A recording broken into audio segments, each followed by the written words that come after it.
Hello, I'm Dennis Galucki.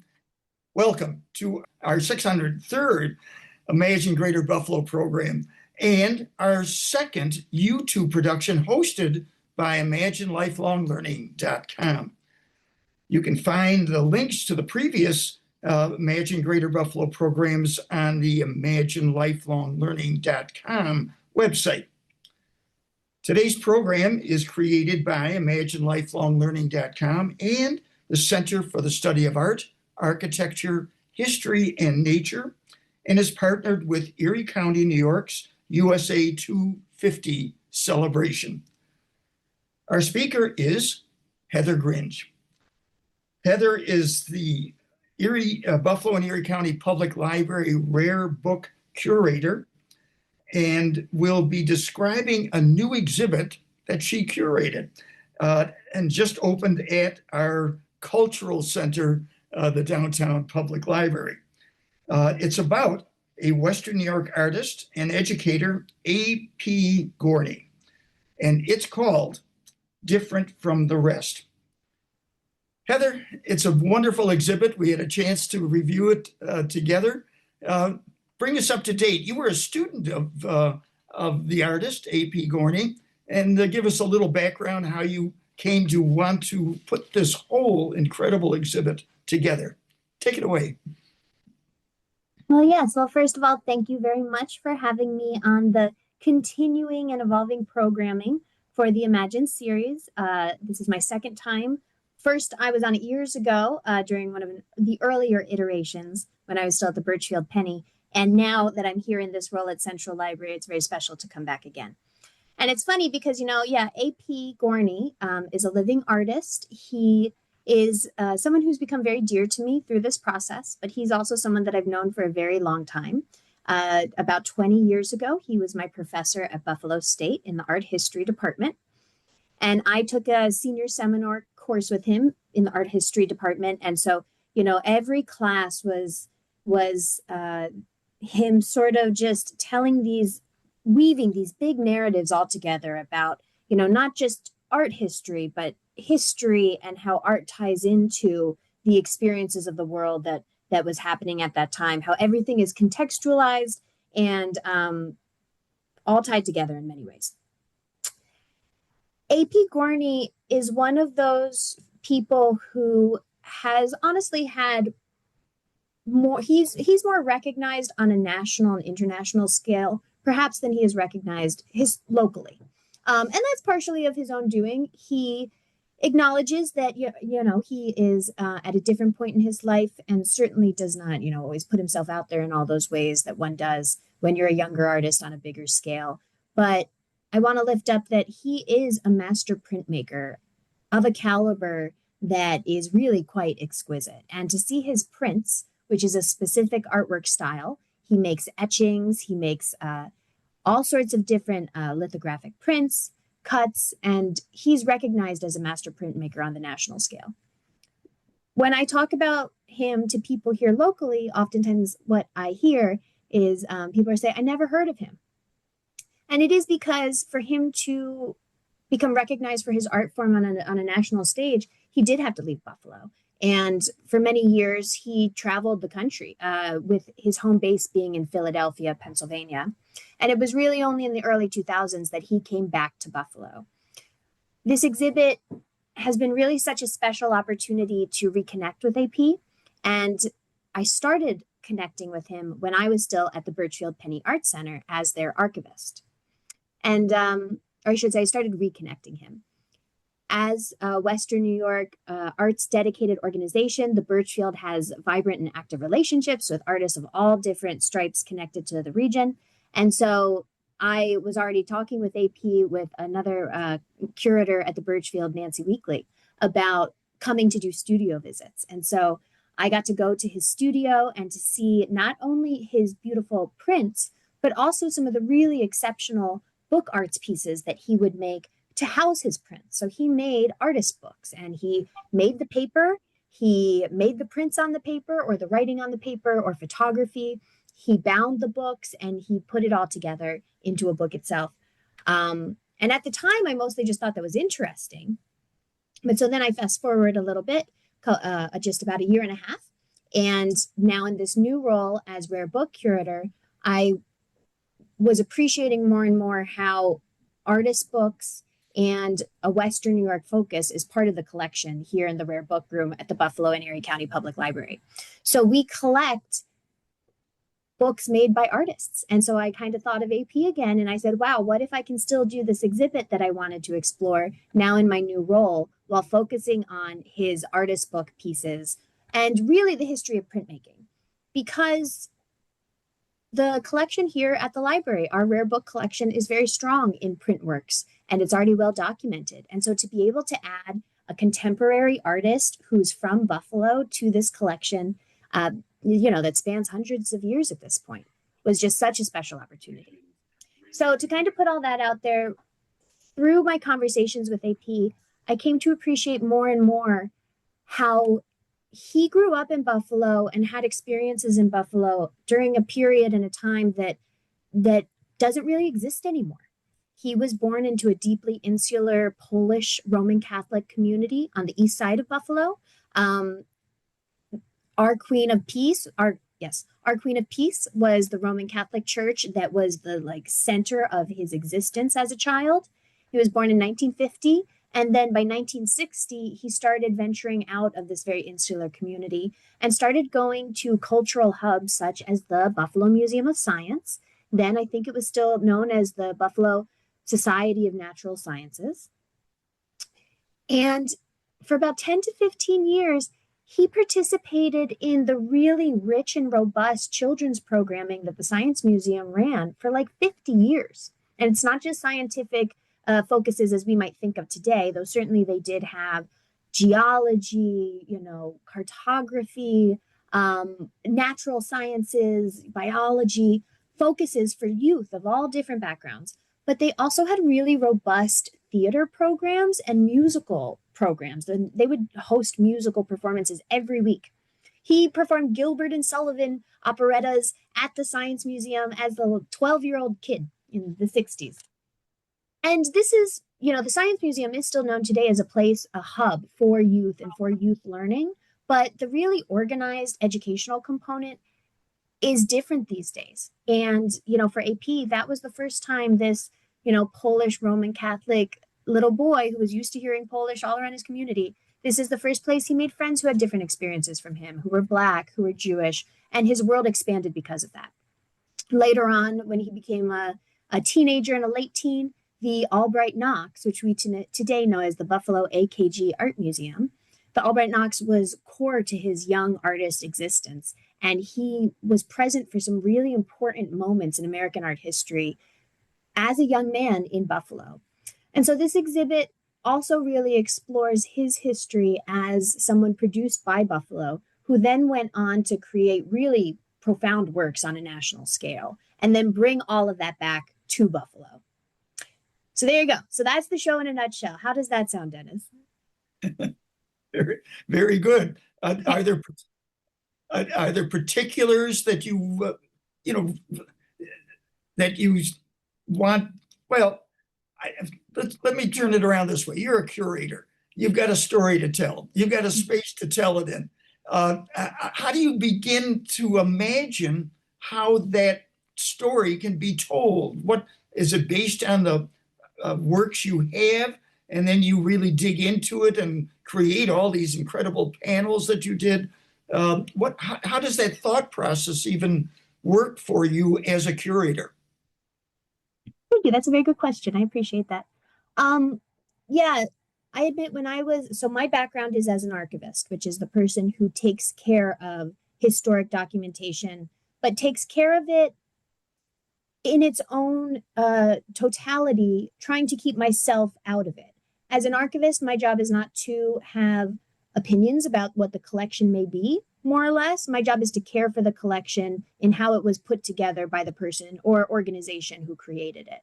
And so I, as an archivist, have to work to really be as objective as I can be, while also acknowledging that we are all subjective beings who have our own biases and our own backgrounds, and sort of taking that into account so that the archival record is able to be as complete as possible without my hand in it. Okay. So I'm really kind of hammering this home about like my role and my perspectives being on something, because from an archival perspective, I have to take that into account so that doesn't happen. As a curator, my role is to help craft a story and a narrative and to help tell a specific story that I want to see told. Because hopefully that story is also one that resonates with others and it helps them look at something differently that they maybe thought they understood a certain way, right? That's the beauty of going to an exhibit that can kind of change the way you might look at something, right? So as a curator or also as a historian who's perhaps being published or telling a story, one tries to put forward a narrative that is backed up by the primary source materials, but I am really trying to put forward something that I want people to understand in a certain context.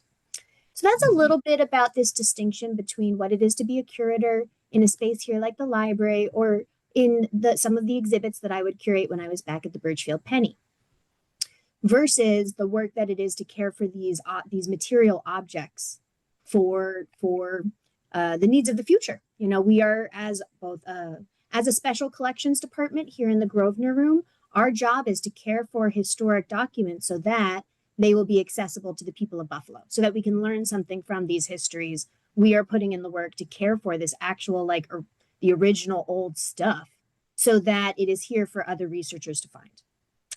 So that's like why we're doing this, right, to begin with. And so the rare book collection here at the Buffalo and Erie County Public Library is incredible. And it is very rare in its own right. It is quite rare to have a rare book collection in the public library.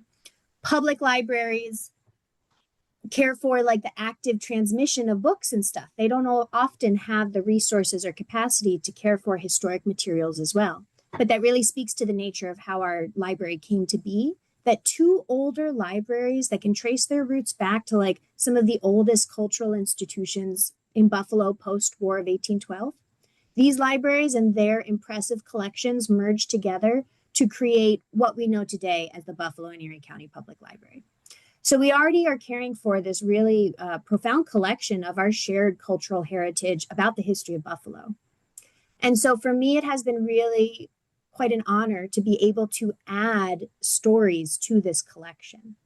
So when we look at the works in the exhibit here, I both tried to highlight his really beautiful print works, which are on exhibit. Can you see my mouse here? I don't know if I can zoom in. I don't think I can really zoom in, but there are original prints along the wall. There are book arts pieces that he made all throughout the exhibit. Actually, he didn't make that one, but he made this one and he made others. And of the pieces that we're exhibiting, some of them I have acquired for the collection. So some of the books, the book art pieces that he made, are diaries, which contain his own stories about growing up in Buffalo and what it was like to be a young adult here. And so we have acquired some of his works that are about his own story. We have also acquired one of his really incredible book arts pieces that is actually in the centerpiece here. It's a yellow silk binding that actually opens up from both sides. And that is a book that he made that contains some of his really beautiful photography that he made as a young artist in the 1970s and 1980s. Because I want to lift up, I've been talking about AP as a printmaker, but he is so much more than that. He is a printmaker, a photographer, a writer, a theater performance, a performance artist, an installation artist. And he has strong experiences in all of these different media. And so part of what we explore with this exhibit as well is also looking at some of those art forms, which include printmaking, bookmaking, and the art of performance. And so that's kind of what we explore in a living person here in Buffalo through this exhibit. So I wanted to show you some pictures and some resources that we have on the website. Can I share some of that? I was hoping you would do that because navigating the library's website is an interesting adventure in its own right. So how would people find more information about this particular exhibit? Excellent question. And you might see here, so the photo that I've had up is of the rare book room. It's only one angle of it. I'm going to show two more pictures of the room before we go on. But then I'm going to show you how to find everything I'm showing you here. Mhm. This picture here, Dennis, when you see this picture, can you tell that this is a book that's made out of metal? Uh, I saw it, so I have a head start, but it's an amazing piece. Maybe describe a little bit of its origins. Yeah, this is the centerpiece of the show. And what you're looking at is like it's like maybe almost 2 feet tall. It is so heavy, it takes two maintenance staff to lift it. Um, it is a bronze cast book cover that AP had made for one of his books. The book itself is displayed in a different case, but we put the cover on display just in the open air because it is such an impressive piece. And so what you see here is, so he hired, someone who cast bronze to make this, but also like was very involved in the process. And you can see he did also do a cast of his own face. That is his face there. The nose is broken off. It's like like an ancient ruin that's being emerging from the dirt. And next to it, you can only kind of see here, but this is a foot. It is not his foot. It is the Platonic ideal of a foot. So this goes back to these art historical principles of what is the perfect form according to, Michelangelo's David. And so he's really exploring all of these well-established components of art history in the Western context through the works that he makes, and AP has layers with layers on layers on layers. And, the more you pull at one, there's always something else there. And so the goal should never be fully understanding something, but the enjoyment of figuring it out along the way. And that's really The quite a circular, the circular figure on the right of the book, as we look at it, what is that representing?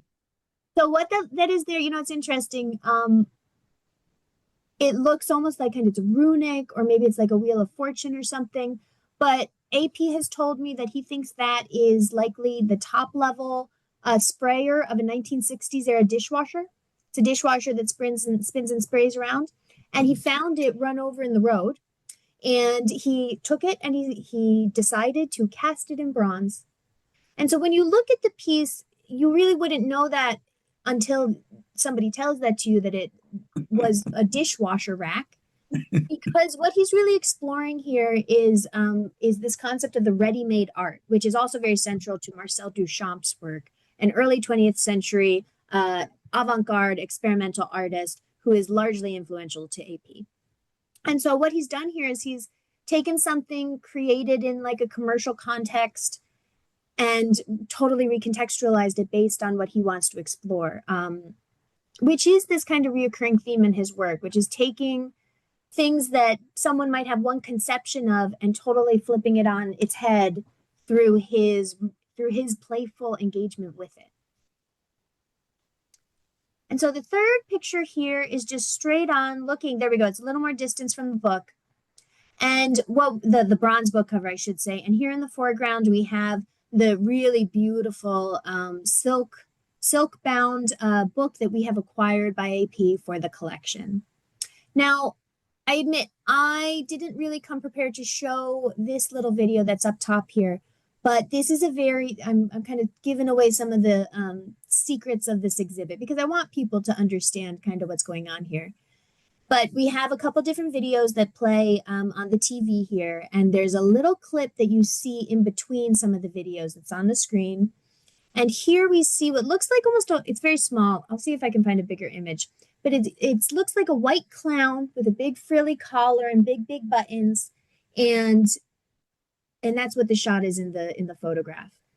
That is AP dressed as a historic character known as Gil or Pierrot, which was a recurring character in the Commedia dell'arte, which was an Italian comedy troupe performing in Paris in the 1600s. And this theater troupe created this character of Gil as this sort of sad clown that kind of carries the weight of all the world. And even up into the 20th century, David Bowie, as a young artist, dressed famously as Pierrot and embodied these same tropes that can be traced back hundreds of years. So AP has made entire bodies of work exploring this very flamboyant, over-the-top character, which is also a reoccurring theme in AP's work, which is to identify and also to recontextualize spaces in ways that queer them, that make them more counterculture, or really acknowledging the undercurrent, the existing undercurrent of queerness that exists in many of our spaces. So that's what I'm going to show you the images. And now I'm going to take you to the front page of our website at the library. I'm going to try to take us back.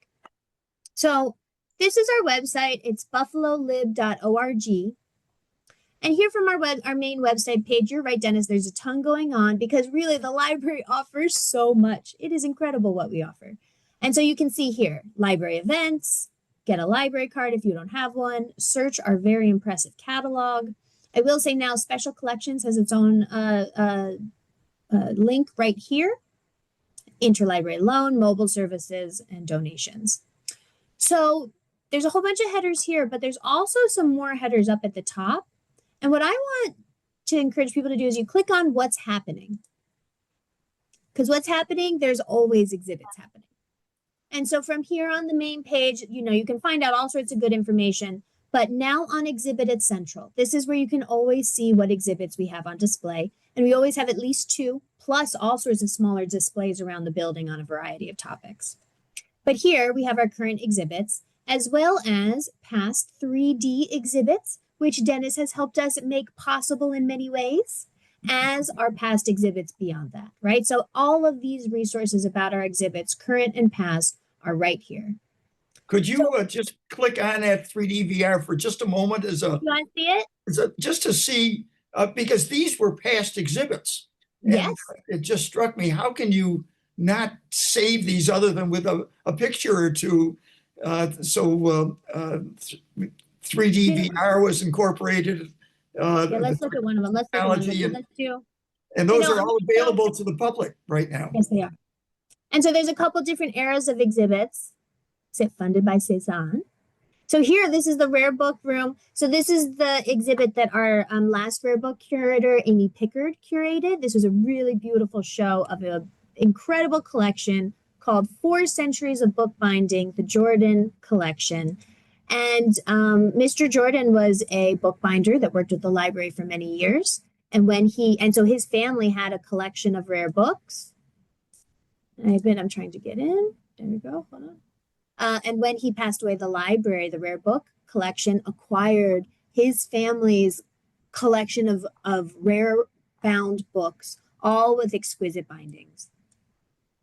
And so you can see, so just like you saw the room with the photograph before, this is a clickable 3D tour of the room. And then also you can, let's see. Oh. I'm not sure if you're able to click on the books, but I think you are. Click anywhere. Okay. But anyway, I might have fallen down a rabbit hole, but, oh, there we go. Yes. You can click on anything and it'll tell you the information about the object. So it is really special. It's really cool. We're trying to do things differently now, recognizing that it is so special to be able to walk through a space, but also how can we maybe, make a little lighter infrastructure as well to make that possible. I do want to lift up, though, that there were 3 exhibits that happened. Oh, it's not one of these. There were 3 exhibits that happened on our 2nd floor that it is really special that we have documented with this level of detail, because this is a scope of exhibition that no longer exists at the building. And for good reason. Having books on display for 2 to 3 years is too long for books, and so it's really just so much work to do an exhibit on this scale. But so this was very cool. And so here you go. Here I'm showing you what this used to look like. And what a special thing that we can walk through it. And look at all that. All these books. The walls still look like this. So this gives you a sense of what it was like when all of the cases were there. So thank you, Dennis. Thank you for all your support on that. Well, you're welcome. How do you try to get word out for both? Oh, wait, hold on. Go ahead. Central Library. Do you hear the announcement? Did you know we have free public computers?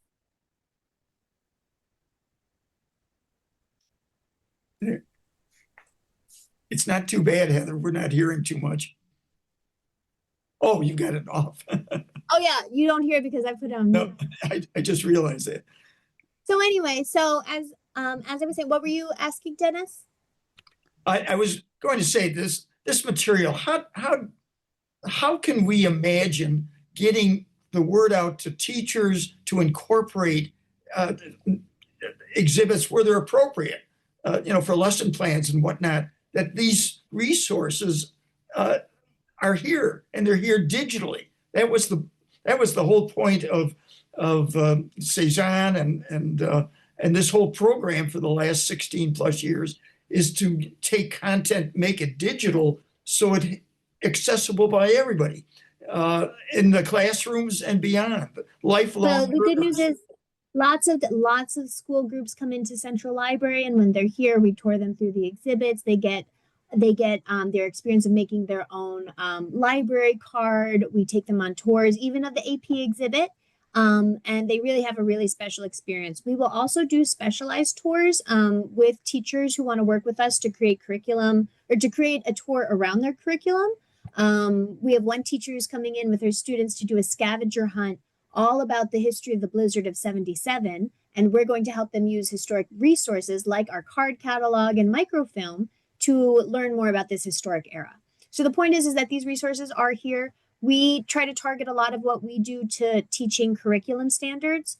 And I'll be honest, Dennis, that is the challenge, is that teachers have to teach to the curriculum guidelines. And, but it's good that we make it as accessible as we can. And that is the important part. And that's what we can do, right? And that is, to me as a historian, my role is to put it out there. Everyone else's role to come pick it up, right? So anyway, so what you're looking at now, I want to bring us back. So I'm going to take us back to our front page, and I'm going to click again on what's happening. And then currently what's happening is the AP Gorny exhibit. And so what we have here is this is a description of the exhibit. These are those images that I just showed you. But in between here are 3 links to online resources. And the importance of this is that, Dennis, when you're in the exhibit space, what you would come to appreciate is that we have text panels on the walls with information about either AP's life growing up or about his artistic focuses. But then we also have a lot of links to digitized archival materials that some of the materials are in these cases themselves, but we want you to be able to look at more than just one page of it. So we've digitized the archival materials so that you can see more than what we are able to put on display in an exhibit. The other really special thing that we've done, there's so much of this exhibit was really quite powerful for me, but one other really important part was an oral history interview that I did with AP, where we talked about his childhood and his life growing up in Buffalo. And so what we've done in this exhibit is that there's text on the wall that basically summarizes the conversations I had with AP about his life. But then you can also listen to AP tell his stories himself, because there are QR codes that will let you link to the audio content of the oral history interviews of him talking about a variety of different topics. So, and then just to tell you where we're going, the last part here too is something that I didn't know existed when I started this exhibit. You asked, how does one curate an exhibit like this? I will be honest, I went into this knowing that I wanted to work with AP, but not really knowing what story we were going to tell together. And it became clear over time that the story was AP, that his role in Buffalo makes him part of our local history, our local present, and the quality of the artworks that he creates are of the caliber that should be represented in the rare book collection of the Buffalo and Erie County Public Library. He's the whole package, is what I like to say. And he's fun. He's a really fun person. And I have cared for him and his vision and his approach to intellectualism for a very long time. The one thing I will say about AP, and I have told this to him, so it is nothing that, he does not know, but AP is a professor of this old school style where, you can ask him one question that's like a yes or no question, and you're going to get a 15-minute discussion talk about the history of the French Revolution and why you have to start there if you're going to understand where we are in 2026. And so he is such a big picture like storyteller. He is the least succinct person that I have ever met. And so and I think it's taken me 20 years to figure out how to talk about him so that I kind of can present him in a way where the general public who don't know him and haven't known him for 20 years can understand him. And so these oral history interviews, rather than being like a long form 2-hour interview, they're like 30 seconds to 5 minutes for the most part. And you can listen to him talk on all these different topics based on where you're at and how much time you might have. So as we're working on this exhibit, AP would bring me prints, or I would go get them, or my staff would go get the prints that we wanted for the exhibit. And so I sent one of my staff members to go pick up a few prints from him. And AP also put that bronze book cover in the back of my clerk's car, which I didn't know existed. He's just like, here you go, take this 300-pound book cover and figure it out. And I did. But, throughout the process, he brought things to me and I was like, oh yeah, this is incredible, but we figured it out along the way. And so one day when we were picking up some archival materials, AP also brought in a little handful of mini DV tapes, which are old, video recorder tapes. And AP is not a very technological person, and he doesn't have a wonderful son like you do to help him figure out some things. And he's never figured out how to digitize stuff. He just kind of lets it be, And so he handed me this handful of mini DV tapes and said, I don't know, maybe you can use these. Well, don't you know, in the Grosvenor room, available for the public to use, we have access to what's called the memory lab. And so this is a host of tools that the general public can use that will allow them to digitize photographs, negatives, slides, cassette tapes, VHS, mini DV, and even open reel. So people are able to bring in their own family historic materials and digitize them for themselves. I was able to use this publicly available set of tools to digitize AP's VHS, or they weren't VHSs, they were mini DVs. And so he brought me content that I was then able to help him see for the first time in 30 years. So there you go. So that's me laying out the landscape. And now I'm going to show you the stuff itself. Okay. So first thing we'll click on this digital collection of archival materials. So this is part of the library's digital collections page. So most of these materials are archival materials that live in the Grosvenor room or rare books. And we make them digitally available so that people don't have to handle the original, and also people all over the world can see them. We've done this for the Huck Finn manuscript, for our illuminated manuscripts. There's so much more than just AP here, but this is a quick link to AP. So a lot of this stuff that I'm showing you, where, like, for example, this is a playbill from when AP was in a Connecticut Yankee in King Arthur's court. This is about 1968, I imagine, by Mark Twain. This is by our boy Mark, I like to say. And so you'll look here, everyone signed the playbill, and you can see he was Anthony Gorny. There he is. He was Anthone. That's how he's named. He was King Arthur, but who was Queen Morgan Le Fay was Chris Baranski of notable Tony award-winning fame. And you'll see down here, actually, she signed this, this playbill to him, and it says, "To Tony, one of the most interesting and unique persons I know, up with surrealism, Chris." And I mean, so this is the thing, he was part of these same cultural moments that, we celebrate in the lives of others. He was right there with too, he does acknowledge that he's, maybe made some choices in his life that have led him to be less well known than he could have been. He has a whole piece, essay that he wrote and performed called "An Interdisciplinary Approach to Failure." And that is also part of what he explores, the way in which he's succeeded and yet failed to be kind of, known on the level of the Cindy Shermans and the Chris Baranskis and the Robert Longos, who were all his compatriots, So this Heather, we're going to have to wrap this up here. I'd like to begin to use, with a few moments left, to almost summarize. The library is unique. It does have this archival dimension to it. I've heard some people say it's one of the top 10 libraries in the country. Would you reinforce that as a possibility or not? Oh, well, I absolutely would. I think certainly like that's, it's subjective. But we love this library and this library is incredibly important to us. I will ask Dennis, can I show you the two other components fairly quickly? Sure. Thank you. So I do just want to highlight that here on this page, a lot of this is extended academic texts about AP's career that people can explore at their own leisure. It's not just playbills, it's also sometimes hundreds of pages of articles about AP. This is a piece that he did, and I admit I'm actually not going to really cover it here, but you can learn more about it if you come in to see it. But what I want to highlight here, and actually I'm going to take us back to the exhibit page, this oral history interview clips. Takes you to a short link to all of the little oral history clips of him talking about his time in Buffalo. When you click on it, there's both the audio track and also a transcription, which is available, so you can read that.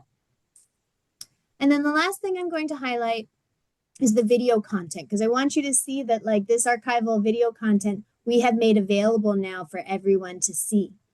All of these different videos are different aspects of his work. Some are recordings of his performance art pieces. Some are proposals that he did in the 90s, interviews with him.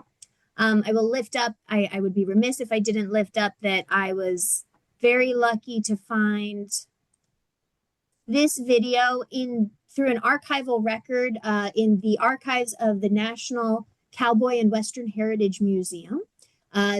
They care for a collection of public access videos called Creative Crafts from the 70s. And AP went out there to do an interview where he talked about the same works that we have on display. And because I reached out to the museum, they were able to digitize this and make it available to us. AP hasn't seen this since '75, and now we get to see it in the exhibit. And people can also see these resources at home because there's much more than you can take in while in the exhibit space. So there you go. That's the rest of the conclusion.